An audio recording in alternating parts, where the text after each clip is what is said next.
안녕하세요. TQQQ 연구소입니다. 작년 9월 스타벅스가 전 세계 매장에 AI를 깔았어요. 매장 1만 1000곳에 손에 쥐는 스캐너를 나눠주고 카메라로 선반을 찍으면 AI가 재고를 알아서 샌다는 거였죠. 회사는 어찌나 자랑을 하던지요. 사람이 손으로 세는 것보다 8배 빠르고 정확도는 99%라는 거예요. 기술 책임자는 이제 직원들이 재고 세는 자빌에서 벗어나 음료 만들고 손님 응대에 더 집중할 수 있다고 했어요. 그림 좋죠. 근데요, 문제가 있었어요. 회사가 자기 손으로 만든 홍보 영상, 그 영상 속에서조차 AI가 선반 위에 떡하니 놓인 페퍼민트 시럽 한 병을 못 보고 그냥 지나친 겁니다. 팔려고 만든 데모에서 정작 주인공이 발을 헛디딘 셈이죠. 그리고 9개월 뒤 스타벅스는 사내 뉴스레터로 전 매장에 조용히 지시를 내려요. 다시 손으로 세라.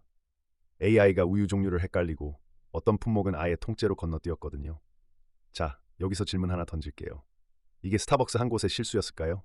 아니에요. 지금 업계 전체에서 AI에 모든 걸 걸었던 그 CEO들이 약속이라도 한 듯 조용히 핸들을 반대로 꺾고 있는 겁니다. 데이터 센터 짓다 말고 취소하고 잘랐던 사람 다시 부르고 2년 전 자기 입으로 했던 말을 슬그머니 주워 담고 있어요.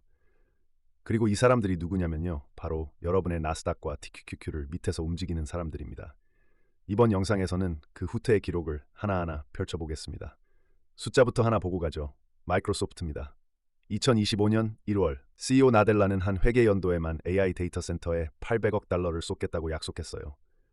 그런데 그 발표가 나오고 딱 한 달 뒤 월가 분석가들이 마이크로소프트가 2기가와트가 넘는 데이터 센터 용량을 조용히 취소하거나 보류했다는 걸 확인합니다. 이미 첫 삽을 뜬 부지 여러 곳까지 포기했고요. 그리고 나델라 본인도 결국 인정합니다. AI 인프라가 과하게 지어지는 구간이 올 거라고요.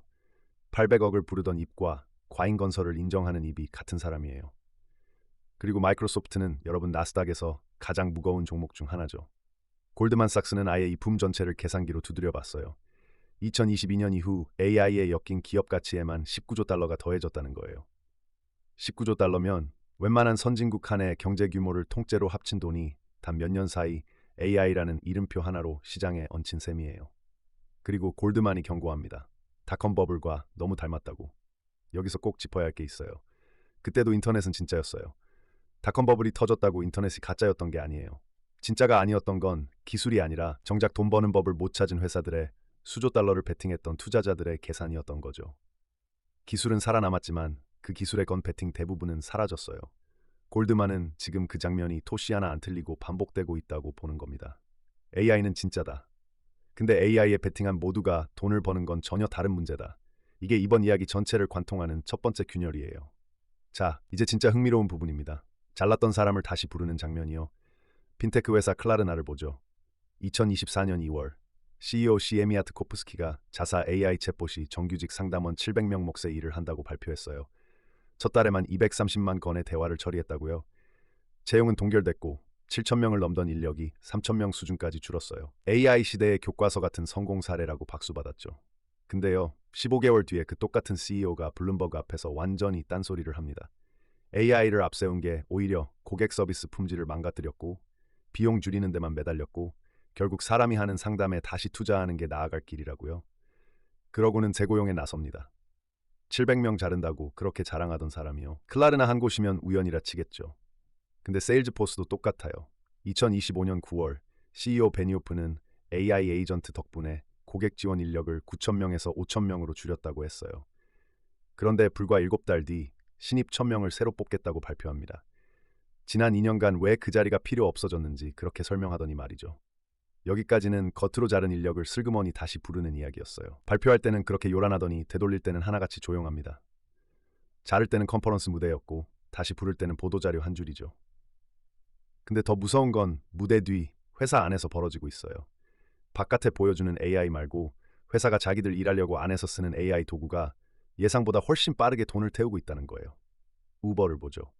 우버는 엔지니어의 95%가 매달 AI 도구를 쓰고 새로 커밋되는 코드의 70%가 AI가 만든 거라고 밝혔어요. 숫자만 보면 완벽한 AI 전환이죠. 사실상 전원이 쓰고 이미 사람보다 기계가 더 많이 코드를 짜는 회사라는 뜻이에요. 근데 바로 그 회사가 2026년 한 해 쓰려고 잡아둔 AI 코딩 도구 예산을 단 넉 달 만에 전부 써버렸습니다. 회사 표현을 그대로 옮기면 머리가 터지는 순간이었다고 합니다. 근데 진짜 문제는 돈을 빨리 썼다는 게 아니에요. 그 엄청난 사용량이 측정 가능한 그 무엇으로도 이어지지 않았다는 거예요. 통계와 실제로 쓸모있는 기능 출시 사이에 분명한 연결고리가 없다고 회사 스스로 인정했고요. 그리고 이건 우버만의 착시가 아니에요. 이번 달엔 이름을 밝히지 않은 어느 대기업이 단 한 달 만에 AI 도구값으로 5억 달러를 청구받았습니다. 수천 명 직원에게 한도도 없이 무제한으로 풀어줬더니 벌어진 일이에요. 더 결정적인 숫자도 있어요. MIT가 기업들의 AI 프로젝트를 들여다봤더니 무려 95%가 측정 가능한 투자 수익이 0이었습니다. 100개 중 95개가 돈은 들어갔는데 손에 잡히는 결과는 없었다는 거예요. 연결은 없는데 비용만 끝없이 오르는 구조, 이게 바로 두 번째 균열이에요. 자, 여기까지 들으셨으면 이런 생각 드실 거예요. 결국 AI를 산 쪽, 도입한 쪽 이야기 아니냐고. 만든 사람들은 여전히 장밋빛 아니냐고. 근데요, 가장 의미심장한 반전이 바로 여기 있어요. AI를 만든 사람들조차 말을 바꾸기 시작했다는 거예요. 샘 올트먼, AI 시대를 연 사람으로 불리는 그 사람입니다. 지난 2년간 그는 AI가 곧 전체 업무의 절반 가까이를 대체할 거라고 말해왔어요. 근데 최근 시드니의 한 컨퍼런스에서 자기가 틀려서 기쁘다고 했습니다. AI가 예상만큼 일자리를 밀어내지 않았고 경제적 충격에 대한 자기 예측이 빗나갔다는 걸 인정한 거죠. 파는 사람이 내 물건이 생각만큼 세지 않더라고 말하는 장면, 흔치 않아요. 다리오 아모데이는 어떨까요? 2025년에 그는 AI가 5년 안에 신입사무직의 절반을 없애고 실업률을 10에서 20%까지 끌어올릴 수 있다고 경고했어요. 근데 지금은 AI를 사람의 일을 대체하는 게 아니라 확장하는 도구로 다시 포장하고 있어요. 마크 저커버그는 인프라에 수백억 달러를 쏟아붓고 나서 이제 이 전체가 과거의 인프라 거품과 똑같은 길을 갈 실질적 가능성이 있다고 인정했습니다. 돈을 가장 많이 넣은 사람들이 가장 먼저 거품이라는 단어를 입에 올리고 있는 거예요. 돈을 굴리는 쪽도 마찬가지예요. 미국 최대 은행을 이끄는 제이미 다이머는 AI 기업들 주가가 심각하게 부풀었고 폭락 가능성이 실제한다고 경고했고, 세계 최대 헤지펀드를 세운 레이 달리오는 지금이 분명한 AI 버블의 초입이라고 했어요. 만든 사람도 굴리는 사람도 같은 단어를 입에 올리는 겁니다. 버블. 그리고 그 거품의 가장 상징적인 붕괴는 빌더 AI예요. 한때 기업 가치가 10억 달러를 넘겼고 마이크로소프트까지 투자한 회사죠. 이 회사는 AI가 소프트웨어를 자동으로 만들어준다고 선전했어요. 근데 실제로는요, 그 일의 대부분을 사람 엔지니어가 하고 있었습니다. AI라는 간판 뒤에 사람이 숨어서 코드를 짜고 있었던 거예요.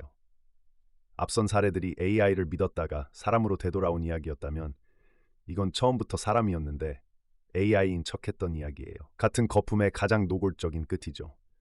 거기에 1억 8천만 달러 규모의 회계 부정까지 드러나면서 회사는 무너졌고 지금은 채권자들이 남은 걸 뜯어가고 있습니다. 자, 처음 질문으로 돌아가 봅시다. 스타벅스가 다시 손으로 재고를 세기 시작한 건 한 회사의 해프닝이 아니었어요. 과대 약속의 청구서가 업계 전체에서 빠르게 쌓이고 있는 겁니다. 지금 이 후퇴는 대부분 닫힌 문 뒤에서 벌어지고 있어요. 사내 뉴스레터, 조용한 메모, 비공개 예산 회의 안에서요. 근데 오래 가진 않습니다. 청구서는 결국 공개된 실적과 주가로 나오고 그 주가가 바로 여러분이 들고 있는 나스닥과 TQQQ의 살과 뼈니까요. 저희는 AI가 가짜라고 말하려는 게 아니에요. 골드만 말처럼 닷컴 때 인터넷이 진짜였듯 AI도 진짜일 겁니다. 저희가 드리고 싶은 건 렌즈 하나예요. 누군가 AI가 모든 걸 바꾼다고 단언할 때 그 사람이 1년 뒤에 조용히 사람을 다시 부르고 있지는 않은지 같이 지켜보는 렌즈. 발표가 아니라 후퇴를 보는 눈이요. 화려한 무대 위 약속은 누구나 듣지만 그게 사내 뉴스레터 한 줄로 뒤집히는 순간을 잡아내는 게 진짜 정보예요. 그런 구조를 함께 읽어보고 싶으시다면 구독이 그 시작입니다. 약속은 무대 위에 있고 진실은 무대 뒤에 있으니까요.